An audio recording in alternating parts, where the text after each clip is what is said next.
Hey everybody, it's Jason Blaha here, and today I want to chat with you guys a little bit about the problem with the mindset of limiting the tools that we are willing to use to get strong. Now, I made a status on this the other day. Some of it got misunderstood, and of course, the same thing could apply to any form of strength, not just physical strength. That could be to your emotional strength, your strength of character, be all types of strength. But in the context of this video, we were talking about physical strength. Now, when I state that, a lot of people, again, being clowns, bring up a lot of goofy stuff. Well, how come you don't use the overhead trap bar press? Well, because I don't see 37 different champions using it and the coaches of elite strength athletes using it. Okay? And it hurts my shoulders. Does that mean that I wasn't willing to invest in a trap bar? Sure. I bought a trap bar. I own one. I paid my own money for a trap bar. I'm not afraid of using a trap bar. I'm not unwilling to use a trap bar. I just haven't found it to be that good of a tool for my needs relative to all the other dozens and dozens of other things I have at my disposal. Right? Doesn't mean I think it's worthless. And it doesn't mean I would never use it. But what do we mean by tools? I'm not just talking about the individual implements. I mean, that's the topic of specialty bars. Specialty bars are a tool. They're a tool that I use heavily. But what I mean by not being willing to try things, I'll give you guys plenty of examples of stuff that I use that some amazing coaches and athletes out there use. And other people say, oh, it doesn't work, it can't work. That's, again, you're embracing limitation, you're embracing mediocrity.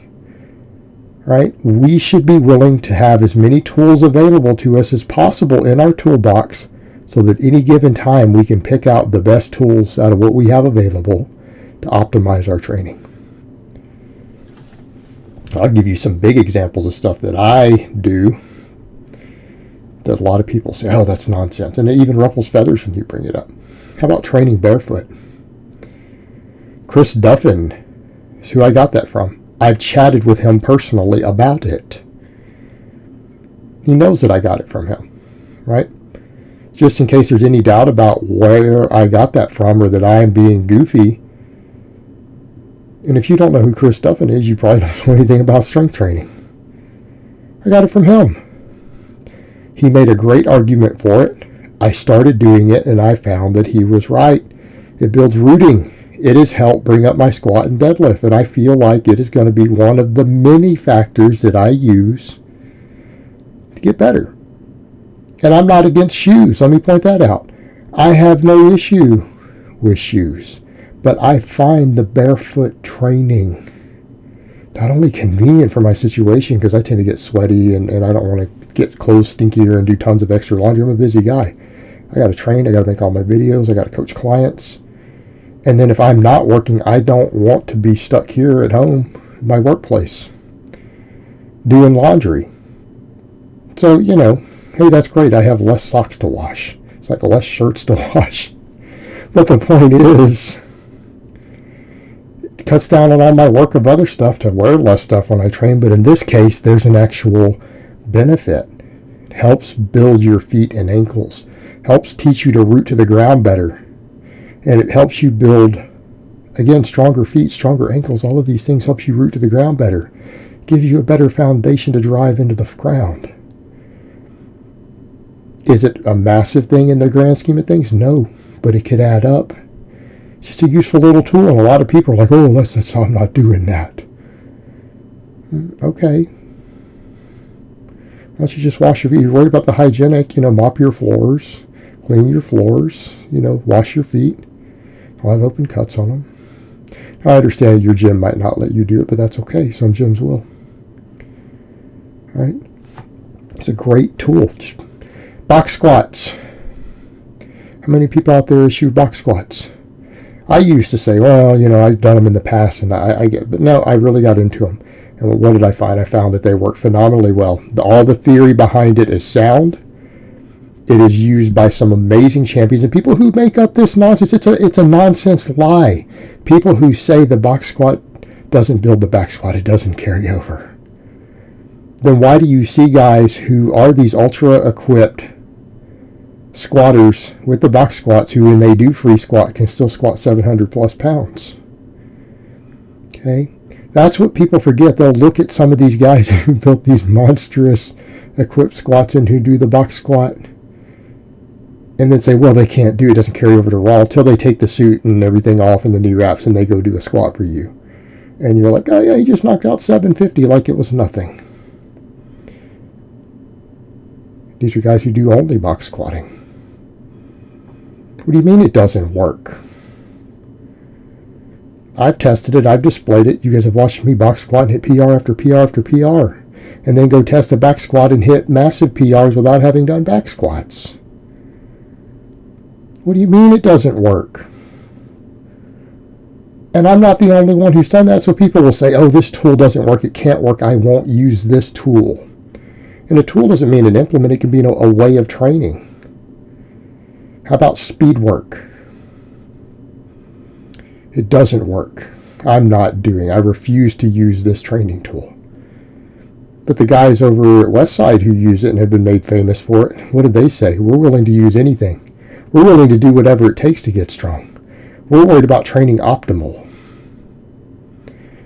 And if we find something that works, we use it. We've tried everything. We've messed with everything. And we found over the years what works. And if we find something that works better, we do that instead. Or we use these different tools. Well, they've consistently found it to work. I found it to work. Most of my clients have found it to work. Now, if you don't work, it doesn't work. But people say, well, it doesn't work. I'm not using it. Well, really? There's good, sound, scientific theory behind it.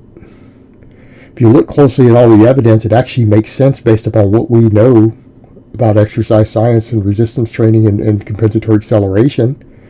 Based on what we know, it should work. There's other things that we've discussed of reasons why it contributes to other things that aren't even thought about. It works very well. How about people, I won't use bands or chains. Really? You look at any of the research on bands and chains? They don't work. It's like, really? They don't work? Do they don't work because someone told you they don't work and that it only works for this group of guys over here?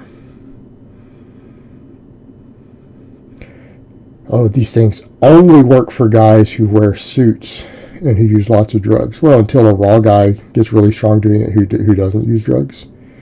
But let's be realistic here. How many insanely, ridiculously elite, strong guys do you think there really are who don't use drugs, who use any training style? Look how many of the guys, they make a boo-boo and they get popped in the IPF and they find 6 drugs in their system all at once. Some of these guys who didn't get that much stronger and tested clean for years, they had some bad luck, they did some math wrong. Be honest here. Be honest here.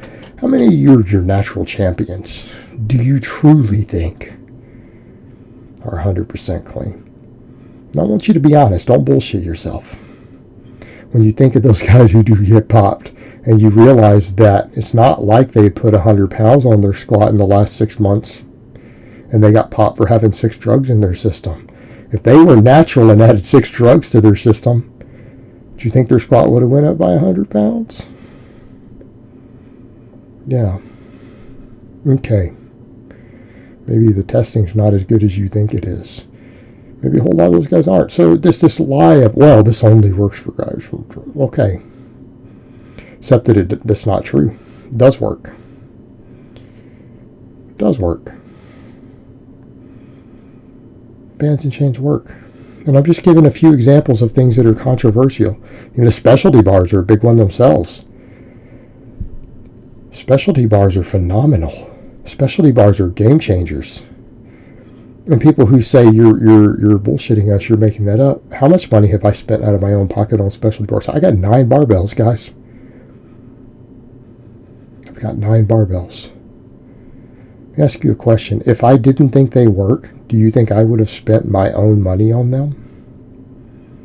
I want you to really think about that.